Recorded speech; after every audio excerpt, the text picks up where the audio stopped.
Hi hello welcome to my YouTube channel. ನಾನಿವತ್ತು ಆರಿವರ್ಕ್ ಕ್ಲಾಸಲ್ಲಿ ಪಿಕಾಕ್ ಫೆದರ್ದು ಡ್ರಾ ಮಾಡಿದ್ದೀನಿ ಚಿತ್ರವನ್ನು. ನಾನಿದಕ್ಕೆ ಸೆಂಟ್ರಲ್ಲಿ ಒಂದು ಸ್ಟ್ರೈಟ್ ಲೈನನ್ನು ಹಾಕ್ಬಿಟ್ಟು ಮಧ್ಯೆ ನಾನು 0.4 ಅಷ್ಟು ಲೈನನ್ನು ಡ್ರಾ ಮಾಡಿದ್ದೀನಿ.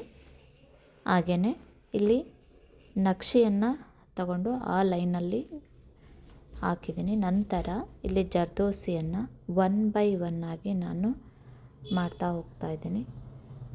ಒಂದು ಲೈನಲ್ಲಿ ಫುಲ್ಲು ಒಂದು ನಕ್ಷೆಯಿಂದ ಇನ್ನೊಂದು ನಕ್ಷೆಗೆ ಖಾಲಿ ಬಿಟ್ಟು ನಾನು ಹಾಕ್ತಾ ಹೋಗ್ತೀನಿ. ನೆಕ್ಸ್ಟ್ ಮತ್ತೆ ಯಾವುದು ಖಾಲಿ ಇರುತ್ತಲ್ವ ಆ ಜಾಗದಲ್ಲಿ ನಕ್ಷೆಯನ್ನು ಫಿಲ್ ಮಾಡ್ತಾ ಹೋಗಬೇಕು.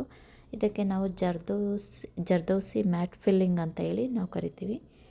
ಈ ಆರಿವರ್ಕ್ ಕ್ಲಾಸಲ್ಲಿ ಈ ಜರ್ದೋಸಿ ಮ್ಯಾಟ್ ಫಿಲ್ಲಿಂಗು ಎಲ್ಲ ಬ್ಲೌಸ್ಗಳಲ್ಲಿ ಸೆಂಟ್ರಲ್ಲಾಗಿ ಅಥವಾ ಬ್ಯಾಕ್ ನೆಕ್ ಫ್ರಂಟ್ ನೆಕ್ಕಲ್ಲಿ ಸ್ಲೀವ್ಸಲ್ಲಿ ಹೆಚ್ಚಾಗಿ ಇದನ್ನು ಯೂಸ್ ಮಾಡ್ಬೋದು. ಸಿಂಪಲ್ಲಾಗಿ ಕ್ಯೂಟಾಗಿ ಈ ಜರ್ದೋಸಿ ಮ್ಯಾಟ್ ಫಿಲ್ಲಿಂಗ್ ಕೂಡ ನಾವು ಮಾಡ್ತಾ ಹೋಗ್ತೀವಿ. ಅದರ ನಂತರ ಮೇಲೆ ಇರೋದು ಜರ್ದೋಸಿ ಲೈಸಿ ಡೈಸಿ ಸ್ಟಿಚ್ಚು. ಇದು ಕೂಡ ನಾವು ಸ್ಲೀವ್ಗೆ ಹಾಗೆಯೇ ಬ್ಯಾಕ್ ನೆಕ್ಕು ಕೂಡ ನಾವು ಲೈಸಿ ಡೈಸಿ ಸ್ಟಿಚ್ಚನ್ನು ನಾವು ಇದೇ ರೀತಿ ನಾವು ಮಾಡ್ತಾ ಹೋಗ್ತೀವಿ. ಸಿಂಪಲ್ಲಾಗಿ ಕ್ಯೂಟಾಗಿ ಕಾಣುವಂತಹ ಜರ್ದೋಸಿ ಮ್ಯಾಟ್ ಫಿಲ್ಲಿಂಗು ಗ್ರ್ಯಾಂಡಾಗಿ ನಮ್ಮ ಬ್ಲೌಸನ್ನು ನಾವು ವರ್ಕ್ ಮಾಡ್ಕೋಬೇಕಂತ ಅಂದರೆ ಗ್ರ್ಯಾಂಡ್ ಲುಕ್ಕನ್ನು ಕೊಡುತ್ತೆ. ಈ ರೀತಿಯಾಗಿ ಈ ಜರ್ದೋಸಿ ಮ್ಯಾಟ್ ಫಿಲ್ಲಿಂಗನ್ನು ನಾವು ಮಾಡ್ತಾ ಹೋಗ್ಬೋದು. ಇದೇ ರೀತಿ ಕಂಟಿನ್ಯೂ ಆಗಿ ಮಾಡಿ ನಾವು ಎಂಡಿಂಗಲ್ಲಿ ಲೈನ್ ಹಾಕಿರೋ ಅಂತಹ ಪಿಕಾಕ್ ಫೆದರ್ಗೆ ನಾವು ಶುಗರ್ ಬೀಡನ್ನು ಕೂಡ ನಾವು ಫಿಲ್ ಮಾಡ್ತೀವಿ. ಫೈನಲಿ ಲುಕ್ ಒಂದು